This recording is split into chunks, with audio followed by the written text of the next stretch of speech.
First of all, an apology. The British are terribly good at all sorts of things, but not at speaking any other language. So I apologize for doing this in English, but you would really regret it if I made any attempt at German. This is about microphone windshields and wind around microphones. It's one of the most boring of subjects until you get into it, and then it's fascinating. If you fall asleep because you've just had an extremely good lunch, I shan't be offended. It's okay. If this presentation works, yes it does, that's good. Real microphones used out in the big wide world need windshields of some form on them. They need something to calm down the effect of wind. That's, you would never believe it, but it's Florian Kamira, who is around, but I think not here today, or also not in here at the moment. What we need to do most of the time is actually find out how windshields work and be able to rate them and measure them and see how efficient they are. But how they do it in the real world is really what's important. We can do measurements on windshields in the real world with real wind. You can take a bare microphone and stick it outside. You can put a windshield on one, and you can take the two of them and look at the difference between them averaged over something like 10 minutes and do that as a transfer function. And the results are very good. They're consistent. They match real use pretty well. The problem with them is that you need real wind, and it can be very difficult organizing it. So most of us want to try and do measurements in a laboratory. And the problem there is how close do the laboratory measurements actually match up to the real world. If they don't, it's not terribly useful. There is a wonderful IEC 602684 Type 1 wind generator, which was invented about 30 years ago, I think. There's an example not very far away in Schoeps, and it's a magnificent machine. It's pretty big. It's a bit rumbly. There is a Type 2 wind generator, which I've never seen. I think one or two have been built. That's pretty massive as well. It's a big tunnel, basically, a big tube, about 2 meters long, and it must be quite frightening to use, I think. The Type 1 uses a radial fan. The results are supposed to be quite reproducible, but it is frankly noisy. The old machines, and I think there are only old machines that have ever been made, they use very old motors and old bearings, so they're particularly noisy. 10 meters per second airspeed is about the most you can get out of it. If you try and wind it up any faster, it becomes quite frightening. The Type 2 one is, you need a very long, straight path, really, to get a reasonable flow out of it that is repeatable more than anything else. As we'll see, smooth flows aren't everything. I'm told that the results aren't terribly consistent, but this is just what's mentioned in the IEC document. So I built my own one, and I built it last year because we really did need to know a lot more about windshields, because Rycote had built a new one, the Cyclone, which you'll be able to see outside. And we felt we needed to test it better and to understand it better. So we built Alex. It can generate high wind speeds. Maximum is up to nearly 20 meters per second, which is very, very fast. It's very powerful. Inside the workshop, every bit of paper, every cloth just goes up in the air. The test area, the test volume for the microphone is quite large. It's probably about 1/2 meter long by about a third of a meter, I suppose, in diameter. It's a sort of big area, and you can measure it within that area and know that everything is consistent. Low mechanical noise. It doesn't make a lot of row. It's quite a simple construction. It takes air in from the back. There's a fan unit which is mounted on isolation mounts, and it sucks it in from both sides. It spits the wind out at the top into a big plenum chamber, which is a sort of storage area for wind. And there's a big baffle across it so that you don't get any noise passed through. And then it goes through a swept output path and a flow restrictor to try and speed things up. And the effect is, the path is really like that. It's a big piece of wood. It's not very fascinating until you actually use it. Inside, everything is covered with acoustic foam to stop it rumbling, making noises.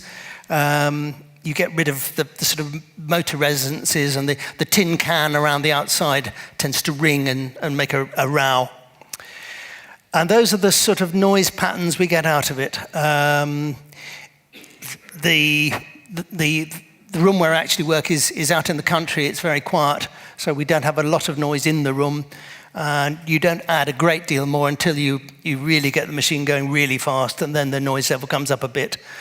There is one noise spike, which is, I think that's the pointer, just there at 100 hertz, which is the motor windings. I couldn't get rid of that. The rest of it is very quiet.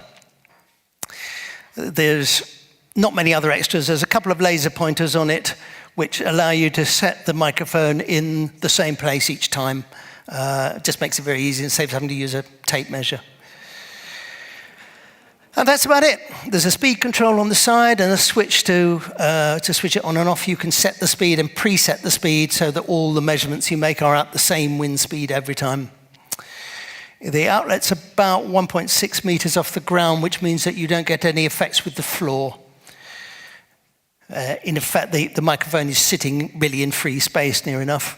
And the flow that you get out is substantially laminar. In other words, it's all in straight lines. That's important. We measure the airspeed with an anemometer for each test, or each series of tests, just to make quite sure that we're measuring what we think we are. And to test this out, I've done filmed some little videos with a tuft board. That's a flat board. It's about 1.5 meters long, and it has little pieces of wool stuck onto it, little thin filaments of wool stuck onto it at regular intervals. So it's set up something like that. The wind machine blows along the edge of the tuft board, and it'll all make sense in a minute. With no wind flowing, the bits of wool just hang down like that. They don't move. Everything just sits quite still. And then, come on, machine. At 5 meters per second, this is a rather stuttery video, I'm afraid, but you can see that the flow of air, certainly in this area here, is absolutely flat and straight. At the edges of the things, you can just see that it begins to become a little bit turbulent, but the middle area here, pretty well straight flow. There's virtually nothing disturbing it. At 7 meters per second, pretty well the same. Doesn't really alter a great deal. Everything moves a bit faster, but it really does the same thing. We can go up to 10 meters a second. Everything's even more lively, but it's still very straight, very flat. And at 15, which was the fastest I bothered to do it because everything was getting really too lively, it's still very straight flow of air. That's fine, but laminar flow, straight flow, is not very usual in the natural world at all. We just don't meet it. It doesn't happen. It's very rare. What we tend to get is turbulent flow, where you get a general direction of wind, but everything comes round and round in lots of vortices and knots. Turbulence is due to, most particularly really, interaction of wind with any surface, particularly the ground. You get wind shear, temperature changes, and that tends to make it always go into vortices and ripple. We get thermal effects of all sorts, and we get obviously obstacles, just trees, people, buildings, cars, anything you like. They will all mess up the laminar flow and make it turbulent. The other thing that would cause turbulence is aerodynamic drag, and that's quite useful for the next bit that I'm going to show you. We know what the drag is around most aerofoils. It's very well researched. Where you can predict it very easily. So what I've done is to take the wind machine and to take a cylinder, and the cylinder is a nice standardized aerofoil, and you can make sure that the flow around it will always be turbulent for any particular wind speed or range of wind speeds. And what you get is a flow like that. you get massive turbulence all the way around it. Now that's what we predict for a cylinder. And what I've used is a turbulence generator or turbulator, which is a real word. And it's actually just a length of standard drain pipe, 100 centimeters diameter, 40 centimeter length of it. It's something that anybody can reproduce very easily. It's filled up with foam just to make sure that it doesn't resonate and hoot or do anything, and the ends are capped off. And it is basically just a high drag aerofoil. If any of you know about Reynolds numbers, they're abstruse things, but they basically describe how an aerofoil functions and how the flow around it works. The Reynolds number for the lowest flow that I work with is about 3.5 meters a second, is 23,000. And for a 20 meter per second wind, it will be about 132,000. Under those conditions, the flow around it is always turbulent. We're well up into the turbulent area. So, back to the tough board. If we now put the cylinder in there, the turbulator, we get this sort of effect. And you can see that everything now in this area is wiggling around like mad. It becomes more linear at this point, but certainly in this sort of area, the little tufts of wool are just flicking absolutely all over the place. We go to 7, we get the same thing. Always around this area, everything is completely turbulent. The wool is going in every direction you could think of, winding itself around. 10 meters per second, even more lively. And at 15, even better. Now, just as a reminder of what it was like when it wasn't turbulent, this is 10 meters per second laminar flow. You see how much flatter and straighter everything is then? You get very little in the way of wiggling around at all. So we can make either laminar flow wind, straight wind, or we can make turbulent flow wind, and we can do it in a fairly standardized way, which is really nice to be able to measure. For those flow rates, and in that region, we can guarantee that the flow is always turbulent, and the turbulator is always a predictable item. So it's something we can use for measuring as a reasonably consistent standard. Windshields don't behave the same in a laminar flow as they do in a turbulent flow. It's really quite different. If you take a boom and have still air, as you would have in this room, and swing a boom through the air, that's laminar flow. If you had a boom hanging out of a car being driven at a fairly constant speed, you would find you would get laminar flow then. Pretty well every other situation, the flow over the windshield is turbulent. It's almost never laminar.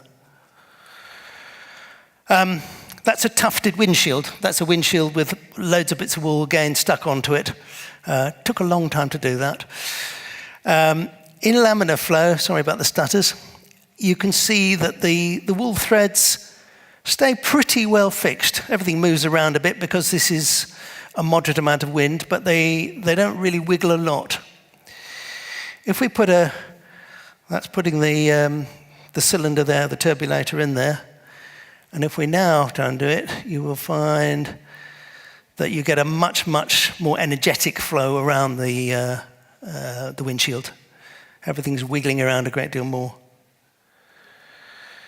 The oscillation which you're getting, the wiggle is, I think it's pronounced Carmen, but that's an English pronunciation. I'm sure anybody who's German, or I suspect that's probably, I'm not sure what nationality he was, might have been Czech or something. It's probably pronounced differently.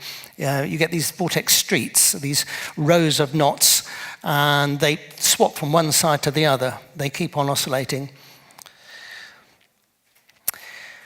Measuring the performance, many of you will have worked out how we do it. Basically, you take a windshield, you blow wind at it, you have as much silence as you can have in the room, and then you put that into an audio analyzer, and you get a graph out of it.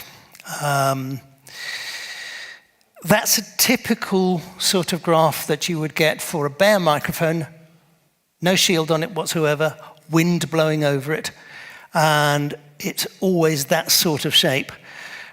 Typically, we would plot it over a big range, about 100 dB range, and we'd plot it from probably 10 hertz up to 20 kilohertz.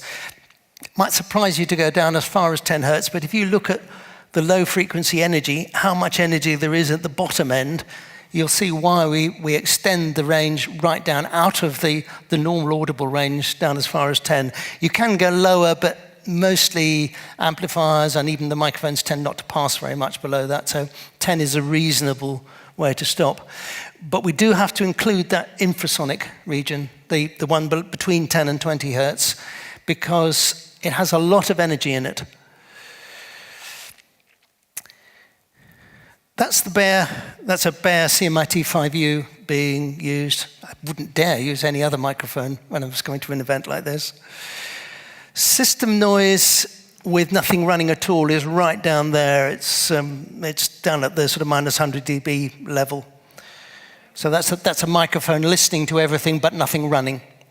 If we put Alex's noise on, we're working at 10 meters per second there, so that's the sort of noise that Alex produces. And those are the sort of results that we get from a windshield. The green one is in turbulent air, and the blue one is in laminar flow air. Now, if you actually look, you can see that the laminar flow one, as well as being 8 dB noisier on most of that range, something like that, also starts doing some strange things down there at that sort of frequency, whereas the turbulent flow one doesn't at all. There's no hint of it. Those two different windshields. There, interestingly, the gap is still about 8 dB, but you don't really get very much change in character. So on those particular windshields, you don't get any odd effects at those sort of frequencies.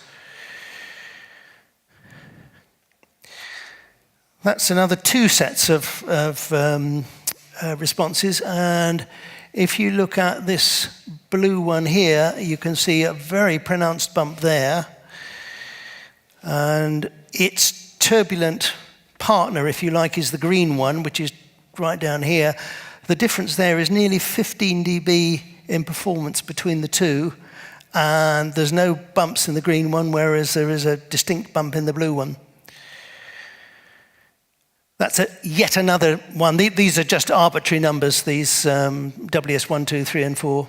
That one's actually a soft windshield. That's a foam-based one, and that's why it's not very good at very low frequencies. It's quite good at higher frequencies. It actually works quite well down here. You can see the curve is quite low, and if we go to its turbulent partner there, it's even lower. It's a very low, very quiet one down here. But at low frequencies up here in this region, it's a pretty poor windshield. It only gives you about 10 dB of suppression. How do we actually measure this? We can measure it with all sorts of ways. We can do the total power reduction. We can do a total power reduction with an A weighting, which a lot of people are very unhappy about. We can use graphs, which is what I've used here today. And maybe there's something else we could use. The graphs tell us a great deal, but unless you can interpret graphs, and most people really are a bit foggy about them, they don't mean a great deal, it's not an ideal way to work. So there is I thought you can test, you can show what the efficiency is by looking at the difference between the naked curve, that's the top one, and the shielded curve, which is at the bottom, and you could basically look at the area between the two, and you could derive a number from that. So that would be a single number which shows the efficiency of a windshield. It needs to cover the full range, the full bandwidth of everything, right down into the infrasonic region, because we're feeding this microphone into an electronic chain which is flat. So it should be an unweighted figure. There should be no rolling off of the fact that we don't hear so well at low frequencies. That shouldn't matter. For the efficiency of the windshield, we need an unweighted figure. And that should give you a pretty good indication of whether it's likely to overload anything. Any preamplifiers or particularly transformers are very prone to overloading and make a horrible noise when they do. But we also, I think, need a second figure, which would be, if you like, a quality figure. And that represents the distortion which adding a windshield produces on a microphone. Ideally, obviously, a windshield shouldn't distort the sound at all. In practice, it always does. The difference is really in the shape of the two curves. If you forget about signal level, the fact that the windshielded one is quieter, then the shape of its curve should be the same as the shape of the bare microphone curve. If you imagine that I've shifted the level of those two curves so that they are near enough equal, and what you're seeing is the difference there between them. So the shaded area represents, if you like, the quality or the distortion between the two. That figure, I think, should be weighted depending upon the way that we hear things. In other words, an A weighting is the easiest thing to use because we are hearing those differences rather than being bothered about the measurement of them in anything else. So our ears and our brains have a shaped response. So ideally, we should put more weight onto the areas which we hear most obviously, which are between 1 and 3 kilohertz. And we should have progressively less as we go up in frequency and very much less as we go down in frequency because that's the A weighting curve. So if you can see at the point where the A weighting curve is at its highest, that's where we should be paying most attention to this area here because this is what we would hear as a problem, as a distortion of the sound. Now, I was going to see if I could actually produce some figures, and we produced a load. My mathematician's son produced a load, and then about 2 days before we came here, we realized we got an error in our spreadsheets. So I'm not going to give you any numbers for the moment. I'm hoping to do that with the Microphone Specification Committee in Paris at the beginning of June. We would then end up with 2 figures for every windshield, an efficiency rating and a quality figure. Ideally, the quality and the efficiency would both match. You can have a very efficient windshield. Jörg will tell you that you can have a wooden box as a windshield. It's extremely efficient. Its quality is terrible. And you would have 2 of these figures, and then you'd have a second pair, one for laminar flow and one for turbulent flow. That's all you have to suffer. You can now talk to me. If you've got any questions, ask away.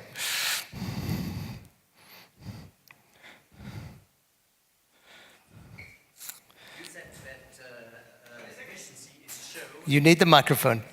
You will be told off.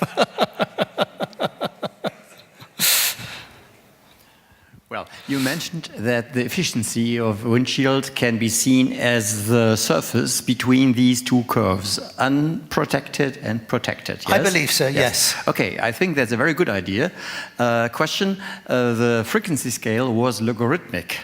So, are you sure that that is still the surface that you have to measure?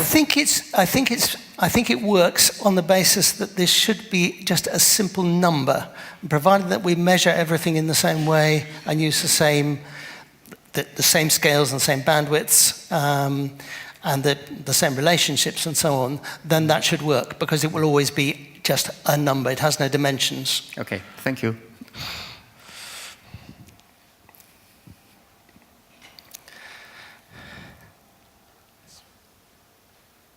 Have I fooled you all, or are you still suffering from lunch?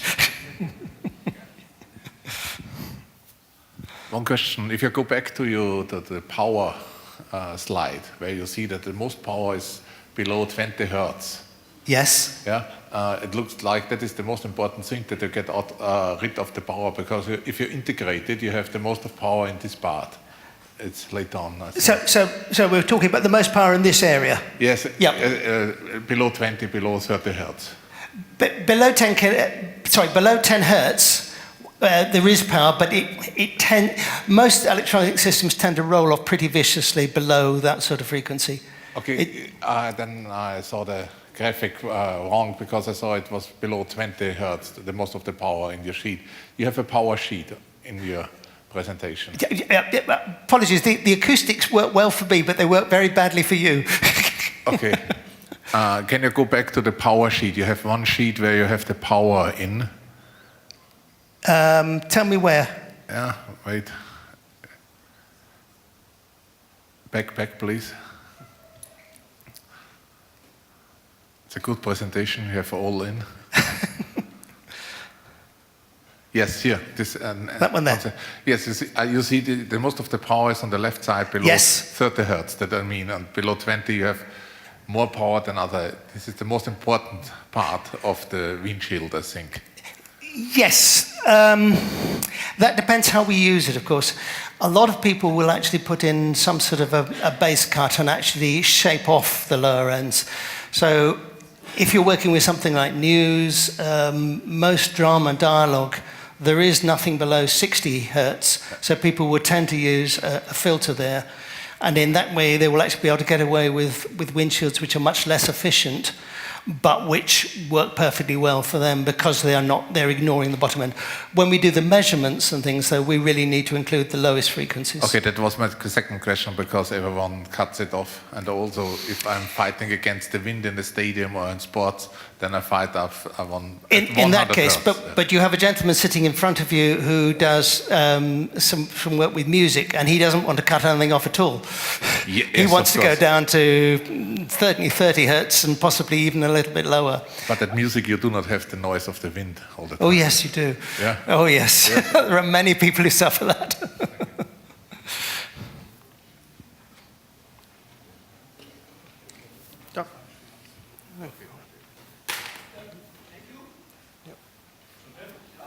Excellent.